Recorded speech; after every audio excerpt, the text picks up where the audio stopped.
you're looking to dive into topics on how to live a happier, healthier, more fit, and long lifespan, then you've come to the right podcast. Livin the Dream with me, Coach Damian Evans. Together, we will explore the topics on all things health, fitness, and wellness. Together, we will be lifelong learners on this journey to living the ultimate dream. What up, Dream Team? Coach D here, coming at you from beautiful sunny San Diego. And today we are going to discuss fat loss. For the majority of people that I coach and train, the number one goal is fat loss. Our society is struggling with an obesity epidemic, and there's no easy answer. There are many ways to go about losing body fat, and it's different for everyone. But I have narrowed down the process of fat loss to 4 super important pillars. And if you can concentrate on these 4 pillars, specifically in your life, you'll be set up for success when it comes to achieving your fat loss goals. But first, before we get into the topic of the day, I want to start by thanking the sponsors of this podcast. This podcast is brought to you by Lululemon. Lululemon has some of the best athletic wear for both females and males, and I pretty much wear nothing but Lulu.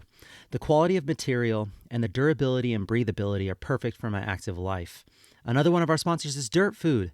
Dirt Food, healing and nutritious superfoods made by hand and made with love. Dirt Food was created by a local San Diego friend of mine who was going through her battle with cancer and looking for cancer-fighting superfoods to help her defeat the 2 types of cancer that she had. She created a delicious but also healthy superfood granola that she makes by hands in small batches in her kitchen. Visit eatdirtfood.com and use the discount code DirtyDamian for 10% off. I eat it every day as a snack, and I get it auto-shipped to my door on a monthly subscription. That's DIRTYDAMIEN, Dirty Damian, no space, discount code for 10% off your entire order. And now on to the topic of the day. All right, team. So if you've ever struggled with your weight or body composition, you know how complicated and how challenging it can be. When you listen to the experts telling you how to eat and exercise, you hear all this talk about vegan, keto, carnivore, or HIIT training, cardio training, weight training.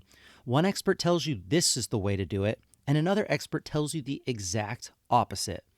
Even me, who tries to spend most of my waking hours studying fitness and health, I'm getting so tired of experts misleading the public, usually because there's money to be made or status to be taken. If you ever hear someone say, this is the only diet that works, or this is the only workout that will get you to lose fat, you know they're full of crap, or they're either trying to sell you something or they don't even know what they're talking about. Everything in fitness and nutrition is individualized, everything. And what works for you now may not work for you forever. And what works for someone else, even if they're your identical twin, doesn't mean it will work for you. This is actually where I get really excited, while others may get kind of frustrated. I think it's super cool to be able to explore how food and movement affect you individually. Trial and error is what it's all about. Here's why most people get frustrated. This takes time. It takes failing over and over and over again. It takes being super aware of what is happening with your own body. And most people, to be honest, they just want to tune out and focus on other things. It takes effort to track how food makes you feel, how your body composition is changing, how your mood and mindset are affecting you. This all takes time and effort. I've coached thousands of different people, and I hear this all the time. Coach, I've been working out for a month now, 5 days a week. I've been eating super healthy, and I'm just not losing any weight. Well, the first thing that you should do is, if this is you, after listening to this episode, go back and listen to episode 2, Why Am I Gaining Weight When Working Out? And listen to why weight on the scale is not the best measurement for your fat loss goals. Next thing, we have to start thinking about how complex fat loss and manipulating your body composition actually is. If losing body fat was easy, we would all be at our desired body fat percentage. Yet, more than 1/3 of adults in the United States are obese. That's 36.5% of adults are obese. Another 32.5% of American adults are overweight. So in all, more than 2/3 of the adults in the United States are either overweight or obese. And what's worse is that the rate of morbid obesity is on the rise, even though we're getting more and more information about how to eat and how to move. It's not easy anymore in this day and age to control your body composition. We sit more than ever. We have technology helping us do things with less energy expenditure. We no longer value movement for what it is. and we lack the ability to be inspired by what the human body is actually capable of. So for today, we're going to break it down the 4 pillars of fat loss, 4 incredibly important factors to help anyone looking to lose body fat. This will be a nice little overview because alone we could talk about each one of these individual topics for hours and in depth. Yet society tends to only focus on maybe 1 or 2 of these at the most. So let's begin with pillar number 1. Pillar number 1 for your body fat loss goals is movement. Your movement and total daily energy expenditure can be broken down into 4 different categories. First category is your BMR, basal metabolic rate. Your BMR is defined as the rate at which the body uses energy while it rests to keep vital functions going, such as breathing and keeping warm. So basically, if you stayed in bed all day long, or if you were in a coma, your basal metabolic rate, your BMR, is how many calories or how much energy you would use up just being alive. Well, this is crazy. Check this out. Up to 70% of your total energy expenditure, all the calories that you burn throughout the day, up to 70% is made up of your BMR.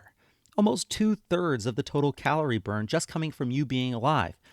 You can search online or use any app in your app store to find a BMR calculator and put in some basic information, and it will give you a rough estimate of what your BMR and how many calories it takes to keep you alive.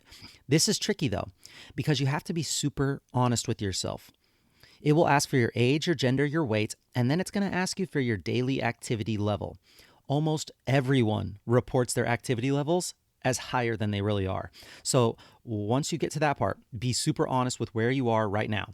And if you're stuck between 2 different categories like moderately active or very active, it's best to err on the cautious side and just select the lower activity level just to be safe. So the first category of your movement is BMR. The next category of your movement is actual exercise, right? Your exercise is the process or activity carried out for a specific purpose, especially one concerned with a specific area or skill or goal. You plan out your exercise and it is for a specific reason, such as body fat loss or practicing for a sport or working on your cardiovascular endurance or increasing your quality of life, something along those lines. Surprisingly enough, your exercise only accounts for about 5% of your total daily expenditure. What? BMR was up at 70%. And exercise, the thing that we usually think about, this is the way to combat obesity, only about 5% of your totally daily expenditure. Seriously, like what's up with that? There's 2 things you could do with this information. One is get really frustrated and give up on exercise altogether because, well, obviously it's a waste of time. Or 2, realize that exercise is super important for a ton of other reasons, from physical to physiological to psychological to the structure and discipline of working on your health. Exercise, if done correctly, can help build muscle tissue, which in turn would increase your BMR even more.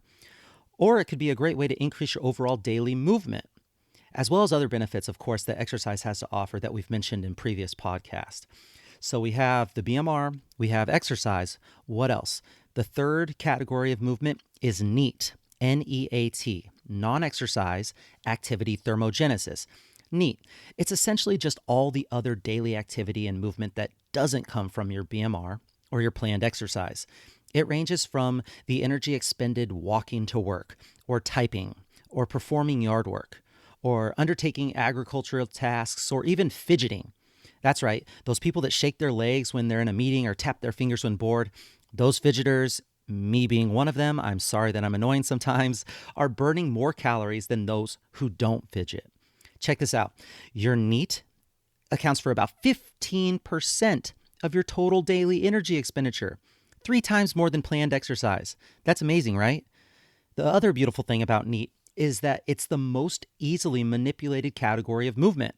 This should be super exciting to hear because if we're trying to increase our calorie expenditure, but don't think that we have the time to exercise, well, we can make a huge impact just by affecting how we live our everyday lives.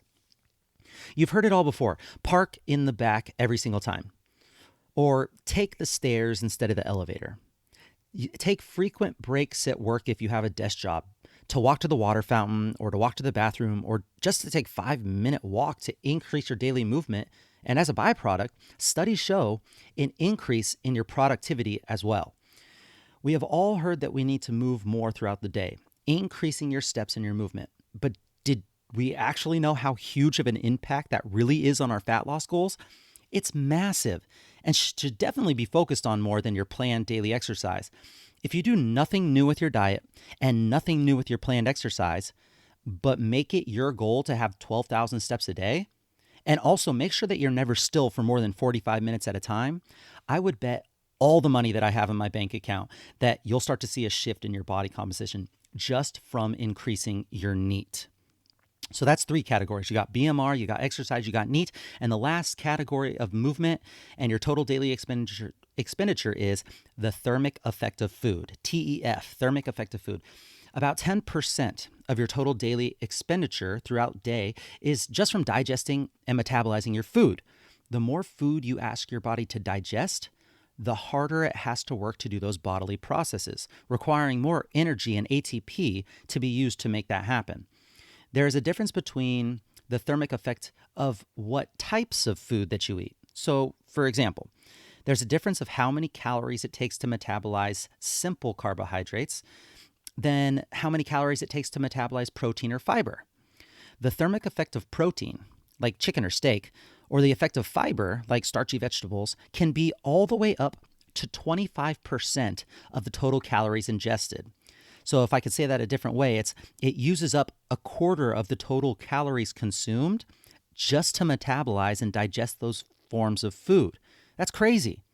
Whereas on the other side of the coin, in contrast, simple sugars such as like Pop-Tarts or soda pop, which have essentially no protein or fiber, it only takes 2 to 5% of the total calories to metabolize and digest that food.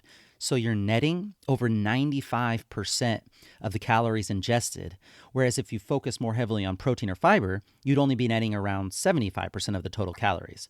This is a huge, huge thing to consider, especially in the world where we're looking to counteract the easy access to high-calorie, hedonistic foods along with our sedentary lifestyles. So carbs and fats have a 5 to 15% calorie burn cost, whereas protein has 20 to 30%. That is what it takes to use and metabolize and absorb and digest that food.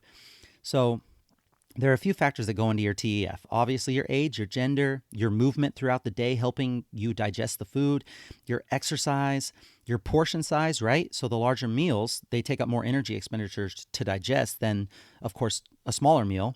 And then also the composition of what your meal is made up of. So what types of food is your meal made up of? So while your TEF doesn't have as large of an effect on your fat loss as BMR, it's not as easily changed and manipulated as your NEAT, but if planned and used correctly, you could definitely include TEF in your arsenal of weapons at combating excess body fat. A list of thermogenic foods would include chilies due to the presence of capsaicin, or peppers and black pepper due to the presence of piperine. You could have green tea, coconut oil, ginger, and lean meats such as fish. And of course, caffeine is the most well-known thermogenic supplement proven to have benefits on overall energy expenditure. So after discussing pillar number 1 and the 4 categories of overall daily energy expenditure and movement, TEF, NEAT, exercise, and BMR, that leads us very nicely into pillar number 2. The second pillar to fat loss is, of course, nutrition. That's right. If you were to ask anyone about what it takes to lose body fat, they would tell you exercise and diet. These are the 2 most common answers, and they seem to be, well, held in the highest regard by most of our society when it comes to controlling your body composition. So nutrition, it's one of the more obvious pillars to body fat. If you put more in your body than you use up, then the entire body mass will increase. If you put less in your body than you burn, then your entire body mass will decrease. Now here's the tricky part. It's a moving target. Your body is a crazy, complex adaptation machine, and it will adapt and it will get more efficient, and it will create certain metabolic pathways in the body that changes how much you need to ingest or how much you will need to burn to create this calorie deficit that dictates whether you lose body fat or not. It's a moving target. So yes, a calorie deficit is important to fat loss, but only if you do it the right way. Crash dieting is way too drastic on your metabolism and will create a ton of other problems for you when it comes to trying to lose to that stubborn body fat. But what is metabolism? If I were to ask you right now, what is your metabolism? Could you give me an answer? Some of you might say it's how fast your body burns fuel in your food. Others might say it's how high your personal energy level is, which simply put, both answers are actually correct. But your metabolism isn't just one thing. Your metabolism really describes every single biochemical reaction that goes on in your body. Your nutrition affects your metabolism greatly. Let's go a little deeper in on this. Some people used to think that your metabolism was like a calculator. This thing that you added this plus that and out came the result. And when that was discovered to be way too simple of an answer, people started to explain the metabolism as if it were a chemistry set where you mix different hormones and you were left with whatever the compound created. But there are so many different chemical reactions and processes happening at the same time in your body that the chemistry set example just doesn't fit that well either. The best way I prefer to describe it is that your metabolism is actually more of a stress barometer or thermostat. A barometer reads and registers change, and in this case, the change is stress in the body and makes a change to get back to its homeostatic set point. I'll explain by giving a few examples here. So let's talk about something that's really frustrating: stalled weight loss or weight loss resistance. Let's say you've decided to make a change in your life to get healthier and lose weight. You start eating well and exercising consistently, and maybe you see results for a little bit, but then you hit a plateau. You're eating less and you're exercising a lot and nothing is changing. Why is that? So a plateau is your way of knowing that your body has now adapted to your new lifestyle. When it comes to the metabolism, the expert that I like to follow is Dr. Jade Teta. He's the man. He is the metabolism guru. He's the one that teaches the metabolism as a stress barometer. Essentially, your metabolism is reading the changes of stress in your body. It measures your hormone levels and also things like sleep, hunger, mood, energy, and cravings. If something is out of the normal, your metabolism will adapt and try to get things back to normal. So your metabolism is adaptive and reactive. So as you cut calories or you increase physical activity, your metabolism will respond. How does it respond? Well, if it thinks you're starving because you've cut too many calories, it's going to respond by releasing ghrelin. That's the hormone that makes you more hungry. It will respond by increasing your cravings to make you want to eat the wrong calorie-dense foods. It makes your energy unpredictable, and it lowers motivation for exercise. And one of the worst things it does is it slows your metabolic rate, which is the worst thing that could happen if you're looking to lose body fat. All of these things put together make it so much harder for you to reach your fitness goals. When this happens, most people think that they need to cut calories even more and exercise even harder. And that's really the worst thing that you could do, because right now, if that's you, you're fighting back against your biology. The strategy very rarely ends well. If you push too hard on your metabolism, it may even stop responding altogether, and you may even get what's called metabolic damage, where you run into weight loss resistance, digestive stress, and other issues like that. However, if you do it the right way, you can make less stressful changes to the metabolism and make sure that you're both on the same team. Now, Dr. Teta teaches four different toggles to use for your nutrition and physical activity. The first toggle is called Eat More, Exercise More. This is the athlete model. So eat more, exercise more. This is a great way to build a broken metabolism. For those people that have crash dieted all their life, those who are currently eating a super low calorie diet and exercising regularly but still not losing weight, this is a great toggle to use to slowly be able to increase your daily caloric intake and also increase the amount of calories that you burn at rest. And hopefully in the process, put on some lean muscle mass to get you to a point where you're eating, let's say, 3,000 calories a day and not gaining weight. How awesome would that be? If you could eat that much and not gain weight or lose weight, that would be a huge win, wouldn't it? What do I mean by that? Well, if you go from eating 1,200 calories super low and being hungry all the time, your hunger, your mood, your energy, your cravings, they're all out of whack. to eventually eating 3,000 calories a day without gaining weight or losing weight, and you're not hungry, you have essentially created a buffer of calories to now be able to cut from and start working at a calorie deficit to start losing the weight. You have taken steps to quote unquote repair your metabolism, right? This is a long battle and it takes time. You have to counteract all the crash dieting and excess stress you've been putting on your body and your metabolism to then be able to be at a place where you can actually have some room to work. You just can't cut from 1,200 calories. You can't. There's nowhere to go. And no one wants to have that life. So if you're someone who has a low calorie count per day and you're exercising like a fiend and you're plateauing, I highly recommend using the Eat More, Exercise More toggle. And by exercise more, I don't mean just doing hours and hours of cardio. I mean heavy weight training with your daily activity and movement being higher. So shoot for 10 to 12,000 steps or more a day and just see how your body responds. Lift heavier and step more. I bet your body responds differently. So first toggle is Eat More, Exercise More. The next toggle would be Eat More, Exercise Less. And this is the classic couch potato model. Eat more, exercise less. This is actually what most of our population is using.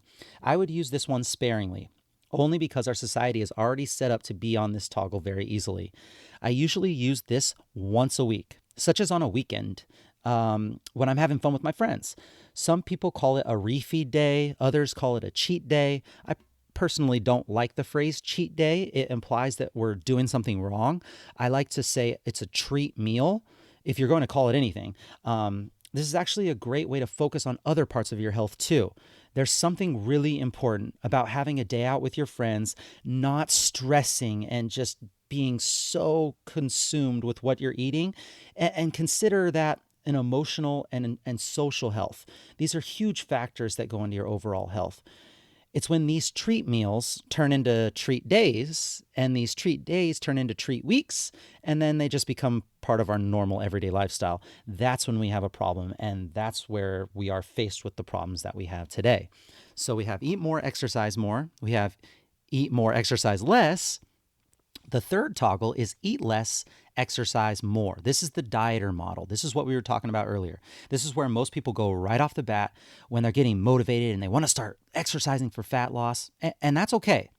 However, remembering that the metabolism is a stress barometer, it reacts to what happens. So the more drastic change you make, the more it's going to try to push back and fight you.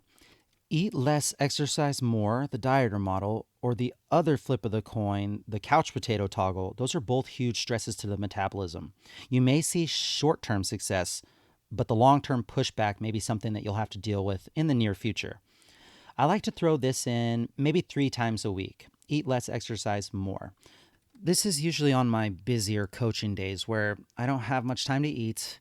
I'll step around 25,000 steps a day, which is a ton. That's like double what an active person does. And maybe I'll only consume around 2,000 calories that day.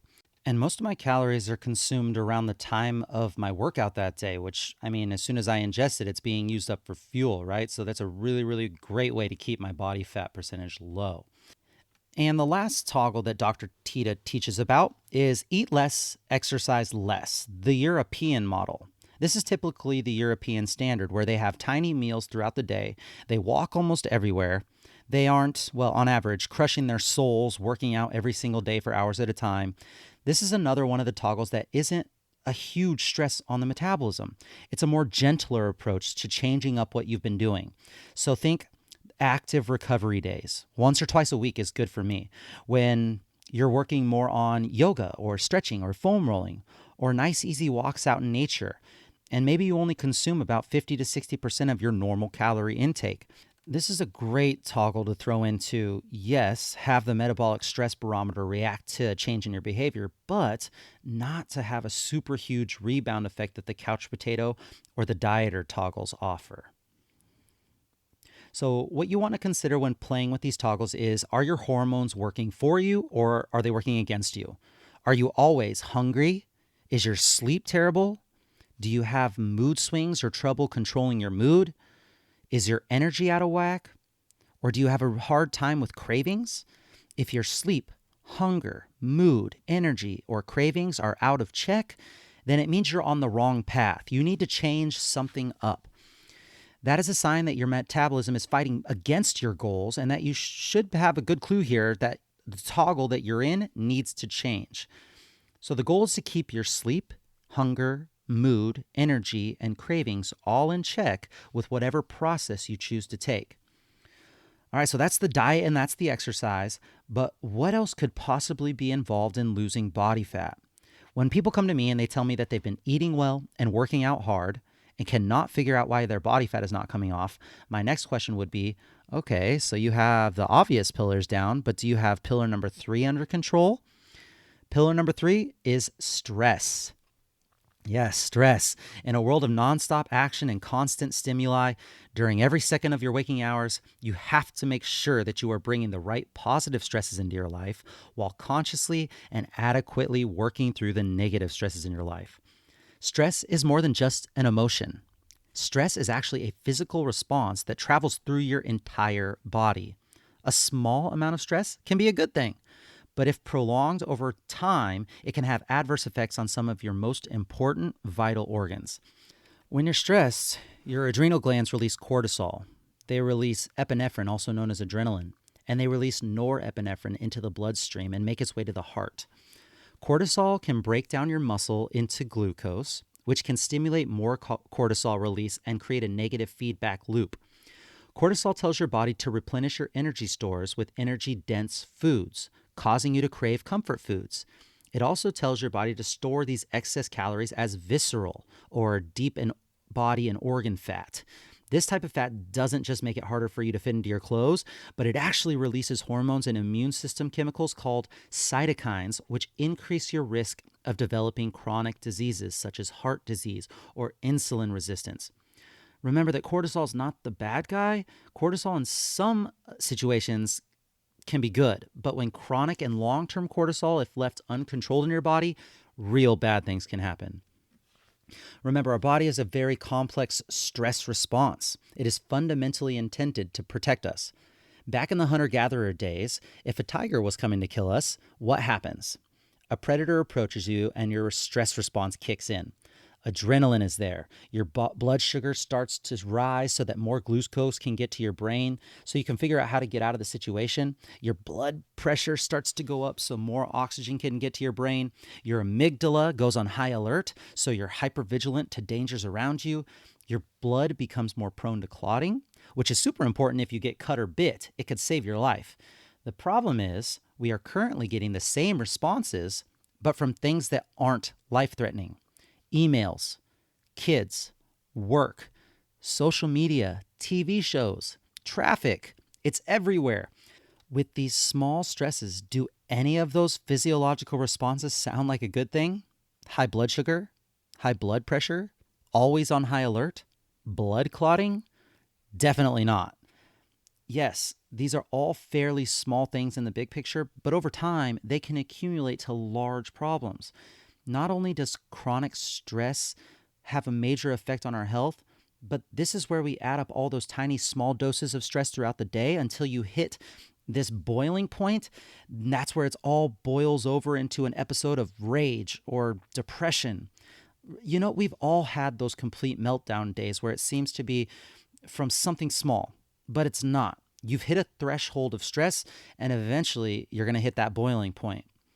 So let's do something fun. Let's break down a normal morning, a normal day. You go to bed at night and let's say it's at 11 p.m. or whatever. And as you're in bed, you find your deep sleep and at 6:30 in the morning, your alarm goes off. Boom. That's one tiny little stressor right as you wake up. You don't feel super rested, so you hit the snooze button and 5 minutes later, it goes off again. Stressor number 2. Then what? What do? For me, I look at my phone. I'm trying not to, but this is what I used to do. Look at your phone. You see emails from work. Why is my boss sending an email at midnight last night? And I didn't respond to 2 people's emails and now they're bugging me for a follow-up. And then you see social media notifications and you click over to your social media and that weird person who's always posting about that really annoying thing, boom, stressors 3 and 4 right there, all before you've even gotten out of bed.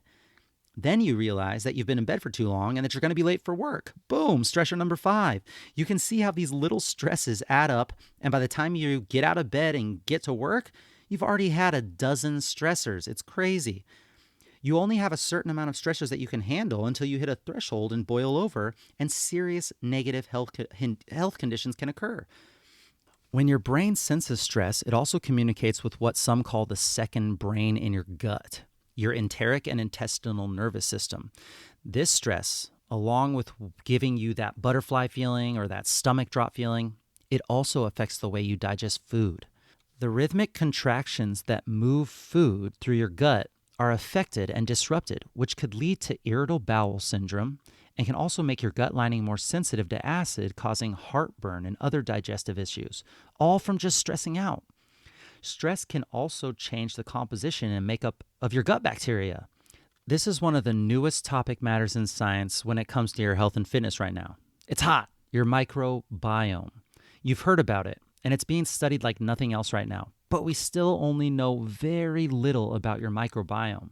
We are just now realizing how important its role is in our overall health. Now, all stresses are not bad, right? A small stress to your body allows the body to react and adapt from that stimulus and respond by becoming more resilient. Just like if you had a project at work and the deadline is coming close. If you're someone that has the mindset of thriving in that situation, that could quite possibly be a good stress for you.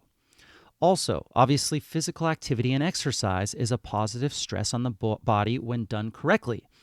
You create small micro damage stress to the muscle, and the body responds by creating stronger and more resilient muscle due to that stress. But what happens when you overdo it or you go too hard for too long?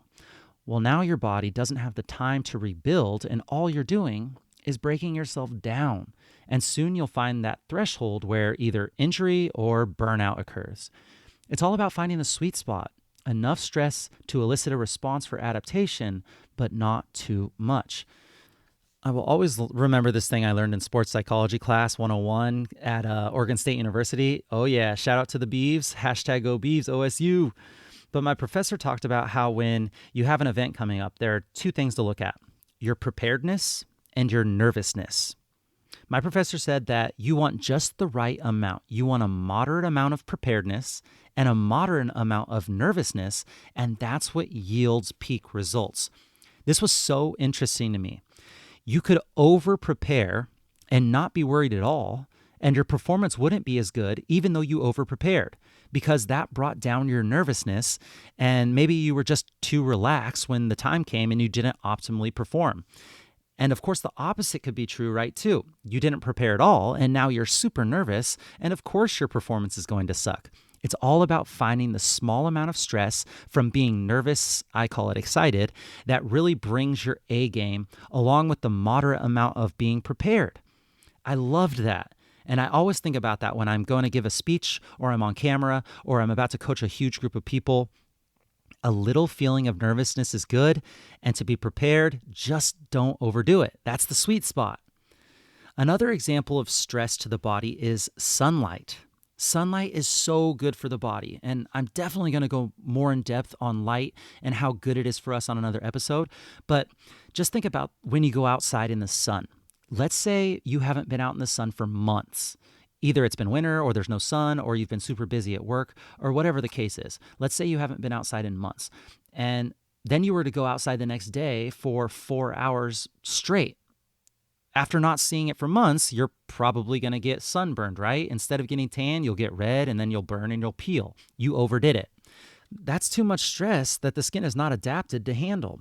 However, let's do it this way. If you went outside for just 5 minutes the next day, and then 7 minutes the next day, and then 10 minutes the next day, and you slowly built your way up to 4 hours, you would be resilient to the UV rays. And instead of burning, creating major damage to your skin, you'd be getting all the benefits that sunlight has to offer. Just because you're finding just the right amount of outside stress that will cause the skin to adapt, but not go over that threshold point where now you've done more harm than good. There's so many things in life that are like this. So think, what things in your life cause quote unquote negative stress? Remember, your life is always filled with stressful situations. And what really matters is how your brain responds to the stress, right? It's all about how you see the situation. Are they challenges that you can control and master, or are they threats that are insurmountable? How stress affects the body is entirely up to you, and how you react and process the stress is the one thing that really matters. I will go over some tips and tricks at the end of this podcast that have helped me better react to my stress in my life. So we have exercise and movement. We have nutrition for our pillar number 2. We have number 3 is stress. This brings us to our 4th and final pillar. Pillar number 4 is for sure sleep and recovery. So sleep and recovery. How many other things do you do in life that occupies a third of your life? I used to be under the assumption that sleep was some kind of waste of time. I used to think if there was a magic pill I could take to keep me awake, I would have just so much time to do other things. I'll sleep when I'm dead. Sleep is for the weak and unmotivated. Oh man, I was so wrong. Sleep is not lost time. It's not just a way to rest when you're tired and when you have nothing better to do. There are many benefits that come from sleeping. Sleep is vital and critical to your success and health. During sleep, your body balances and regulates its important systems, your respiration, your circulation, your immune response. Those are all controlled and enhanced through the process of sleep. Sleep is extremely important to the brain as well. 1/5 of your body's circulatory blood is sent to the brain during sleep. And when you're sleeping, your brain is being restructured and cleansed, and this plays a huge role in your memory and how you'll be able to process the information you've learned. Lack of sleep is also one of the largest risk factors in obesity. Like what? Lack of sleeping and getting fat? How are those connected? There's a study done in 2010 where they had 2 groups of people on the exact same calorie deficit diet.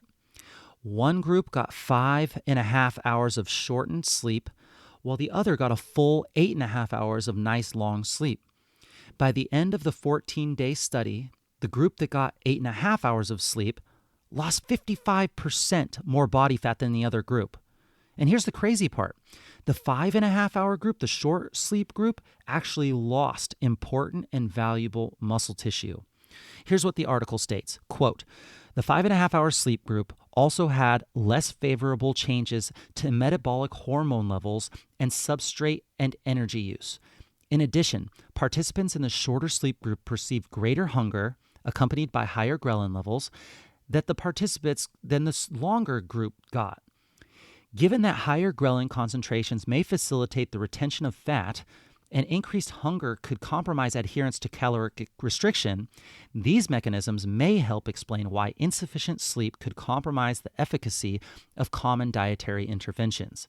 So essentially what that article was saying is when you lack sleep, it lowers your inhibition levels, it lowers your willpower and your motivation, and you lose the ability to recover from your training. That's like a terrible combination of things. This is something that I did a terrible job of when I was younger. I never realized that exercise was a positive stress on the body. You create damage so that when you give it time to repair, it can adapt and become more resilient to the same amount of stress. I literally thought that as I was doing my bicep curls and as I was doing my push-ups, that every single rep was making me stronger and stronger. When in fact, I kept doing these exercises that broke my muscle tissue down, but I never focused on letting them recover with sleep and active recovery days, and of course, good nutrition. And that left me absolutely frustrated when I kept getting injured and sick, and my tendons and joints would hurt, and I wasn't getting any stronger. Friends, it is in the recovery where you rebuild, strengthen, repair, and progress. Your sleep and recovery are as important, or dare I say, more important than exercise and diet. Sleep can help you train better, help you make better choices with your diet, and it can help mitigate some of the stresses that life has to offer. So yes, while sleep is one of the pillars of fat loss, it might be the largest and most supportive pillar of the 4 that we've discussed. So we've got all 4 pillars. We've got our movement, we've got our nutrition, we've got our sleep, and we've got our stress. Let's take all 4 of our pillars and create some action items for us to be able to implement into our lives so we can get started on the road to helping us lose some body fat and become our healthiest selves. Let's start with the pillars that everyone knows about: movement and physical activity, and then nutrition. There's an old rule that people still follow today, and I actually used to teach this when I first started personal training.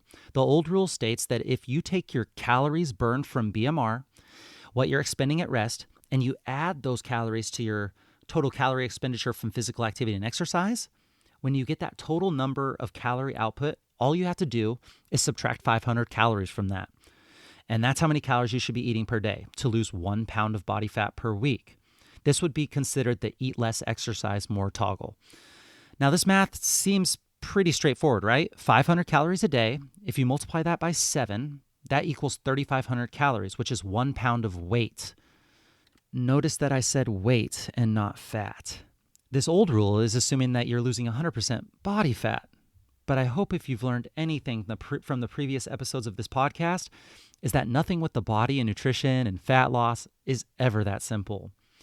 This strategy could actually have negative or adverse effects if done too drastically, and the body's going to probably fight back in one way or another. I actually prefer this strategy now. If you're going to use calories, try doing it this way.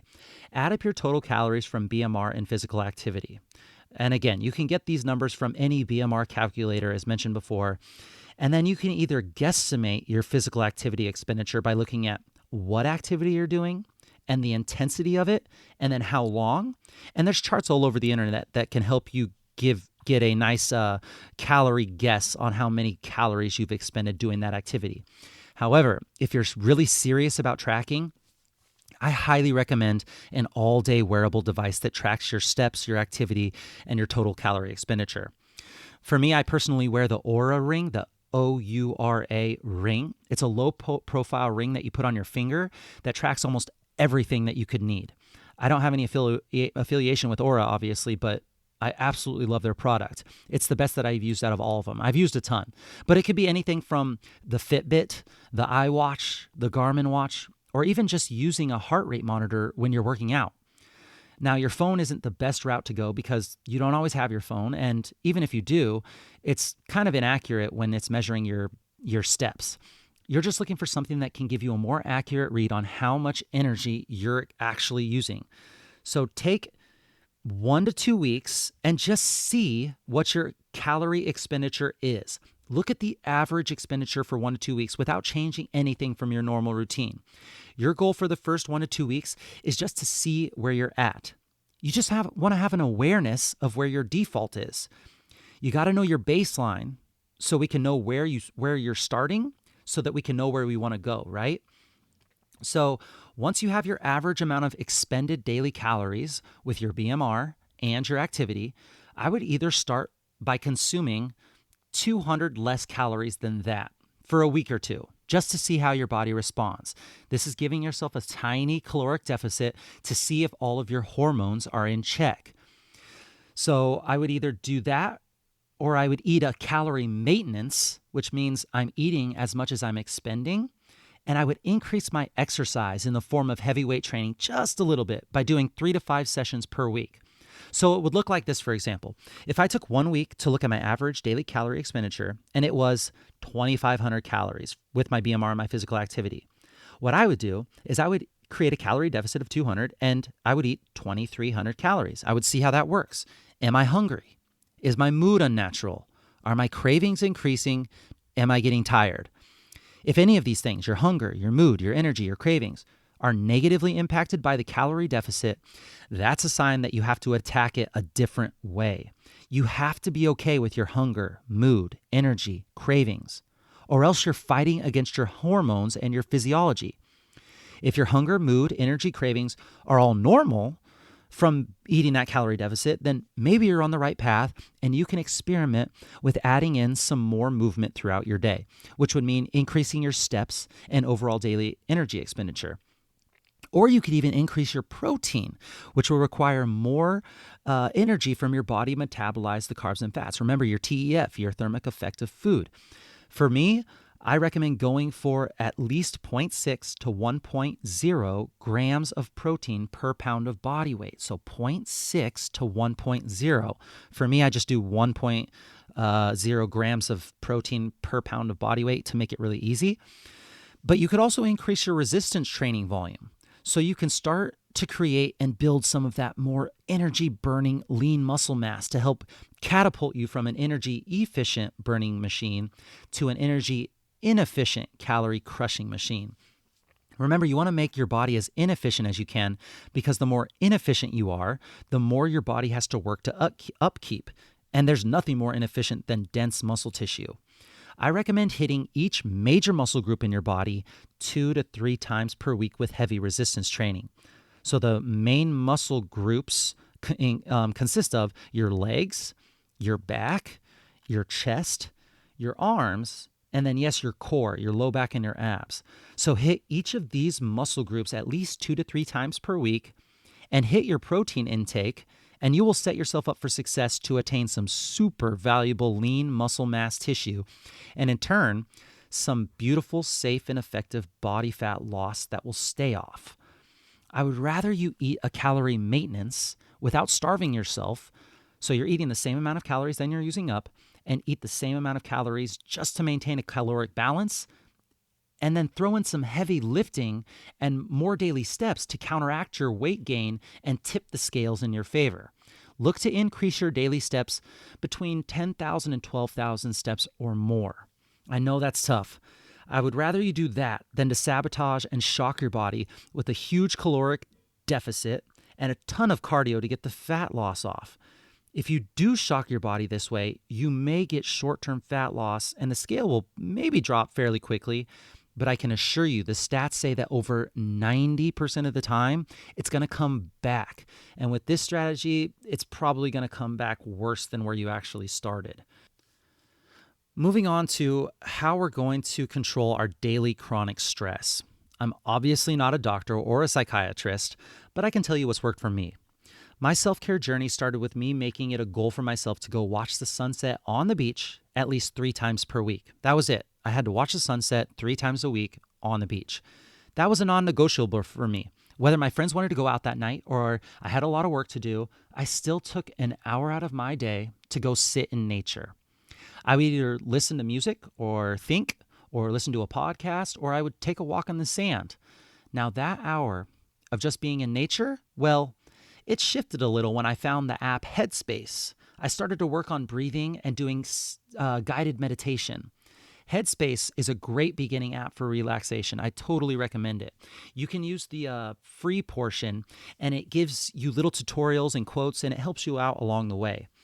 There are other things that you can look into, like the Muse meditation headband. This headband can read your brainwaves and tell you when your mind has wandered. This is actually what I use right now. I really, really like it. It gives you immediate feedback, and then it also gives you a summary at the end to just show you with a graph of what your mind was doing. It's really cool. A little spendy, but I think it was worth it for me. There's also the app Brain.fm. You can use it for studying, sleeping, meditating, relaxing. It's sweet. A lot of the experts that I follow use Brain FM. Breathwork and alone time are so important to recharge your body and to help you focus on your mindset. We all experience stresses. No one in this world has no stress, but it's how we respond to these stresses and how our mind works through these stresses that is truly important. This alone time you're giving yourself is where you work through all of it. Working on breathwork and meditation is cumulative too. It's just like exercise and nutrition. The more consistent you are, the more benefits that compound in the long term. So set aside time every day. Maybe it's in the morning right after you wake up. Maybe it's in the afternoon before you go to bed. Start small. It could be just 5 minutes of your time just every day. And then through time, once you start seeing the benefits and once you start seeing how you're more level-headed and more calm and happier and more understanding, once you really see the benefits, you can start rescheduling your day for more time if you find that's what it's working for you. It's also been proven that walks in nature help in the same way. Green and blue sceneries like forests or beaches or parks are some of the best places to not only get some alone time and to work with your thoughts, but also to increase your daily movement, right? This is a beautiful way for you to get those 10,000 to 12,000 steps or more in. You got to do this away from social media, though. Got to do it away from emails and distractions. You can obviously use your phone for music or for guided breathing and meditation apps, but that should be all you do with your electronic devices during this time. Don't get distracted. Remember what all those little tiny micro stressors do when they build up throughout the day. This is your way of giving thanks to yourself and balancing out those stresses. And finally, figure out a way to use your creative brain. Maybe it's learning something, to play an instrument, or to learn a language. Maybe it's writing in a journal, or painting, or drawing. Find a creative pursuit that can help you really tap into that side of your brain. For me, I've never been creative. My art skills are terrible. It's just something that I haven't put a whole lot of time into and is not super important to me. So I didn't get a lot of this creative stuff in my life. But once my routine for walking the beach during sunset started, and I got into listening to podcasts and fitness and health, I started to create things. And it could be stupid things like writing out things for social media that I was going to post or things that I would help with members. I created a growth board where every week I would come with a physical activity, a nutrition tip.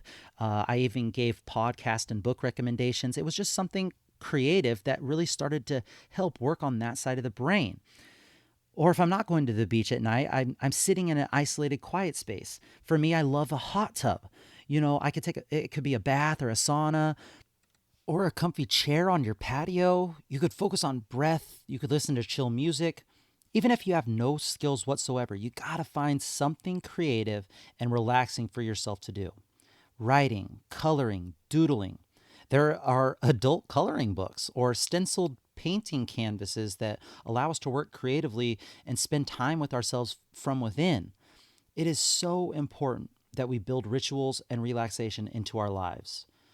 And speaking of rituals and relaxation, that leads us to how can we create a sleep sanctuary for the best sleep possible? Remember that fourth pillar, sleep.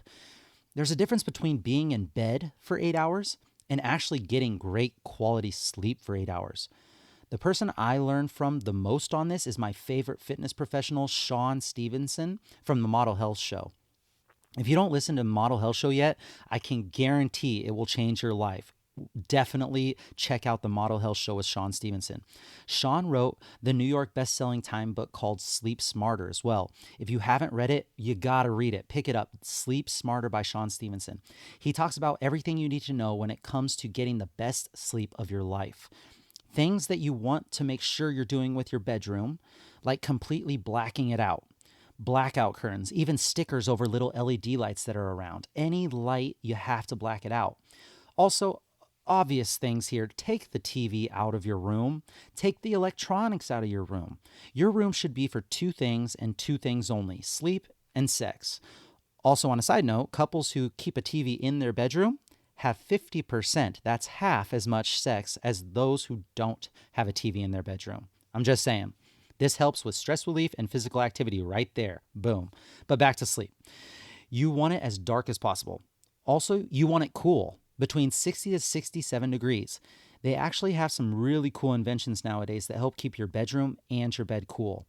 I personally use a chili pad. It's a little spendy, but you can actually set it up to whatever temperature you want your entire side of the bed to be. It uses water to cool your side of the bed to the exact temperature all night. It's like when you turn that pillow over and you feel the cool side of the pillow, but it's like sleeping with that feeling on your entire body, on your entire side of the bed. It's amazing. So find a way to keep your bed cool. You also have to think about the blue light that your eyes see after the sun goes down. Our bodies and minds are meant to wake up with the sun and go to the sleep when the sun goes down. But nowadays we have lights and TVs and computers and phones, and all these things emit harmful blue lights that affect our sleep. I recommend wearing blue light blocking glasses after the sun goes down to tell your brain that it's about time to start winding down.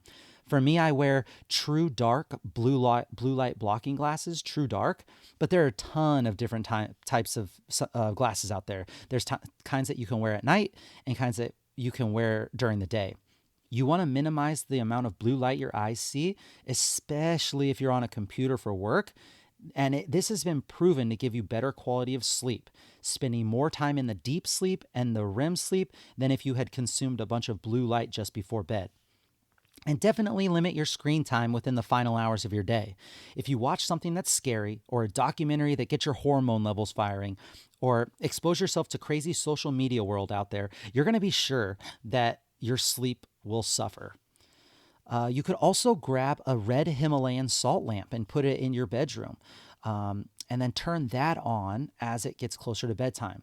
Shawn Stevenson talks about creating a ritual and doing that same ritual every night so your brain knows what's coming. The more you can standardize your nighttime routine, the better your sleep will be. For me, my routine is I take a hot shower. Then I drink a nighttime tea. I drink gold juice from Organifi. It has turmeric, reishi, turkey tail mushroom, magnesium, just a bunch of stuff that helps with sleep. That's gold juice by Organifi.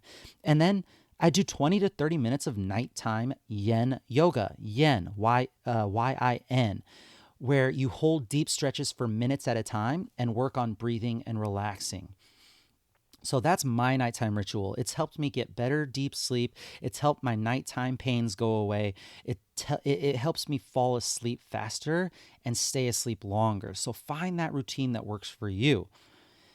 As you can really start to understand, there is so much that goes into controlling your body's composition and working on losing body fat, right? We're talking about exercise, nutrition, sleep, stress. It's not just one thing that we can do. It's not as easy as saying, eat less, move more. You are a complex organism with lots of factors going against you in this journey to making yourself the healthiest and happiest person you can be. If you can really put these 4 pillars of fat loss into action and get them under your control, you will be much more successful in becoming the person that you want to be. Movement, nutrition, stress management, and sleep. I hope you got some value and insight on today's topic, and if you need any suggestions on how to better strengthen any of these pillars for you, never hesitate to reach out to me. It's not easy. It's not supposed to be. It's a great way for you to learn more about yourself, and once you've accomplished your goal, it's a great way to be proud of how hard you've worked and how much you've actually achieved. All right, Dream Team, that's it for today. Please share with me any knowledge, thoughts, or questions you may have on today's topic. I'll make sure to answer and discuss on the next episode. You can ask your questions in the comments section or message me on any of the social media platforms. Also, I would be so thankful if you shared this episode with any of your friends or family that may be able to benefit from today's podcast. I would love it if you could do me a solid and screenshot this podcast and share it on your social media platforms and just write one takeaway, one aha moment that you got from this episode. This will help me know what's really valuable to you, and so I can keep the good information coming. And it also lets your network know if this podcast is worth a listen to them. Thank you so much for listening and learning here with us on the Livin the Dream Podcast. We are so grateful for you being a part of this lifelong learning journey. If you have any topics you'd like to discuss, please let us know in the comments or by messaging me on Instagram at CoachDamien_SD. Be kind to someone today, smile at someone today, and leave every person you come into contact with better than before. Until next time, friends, keep living the dream.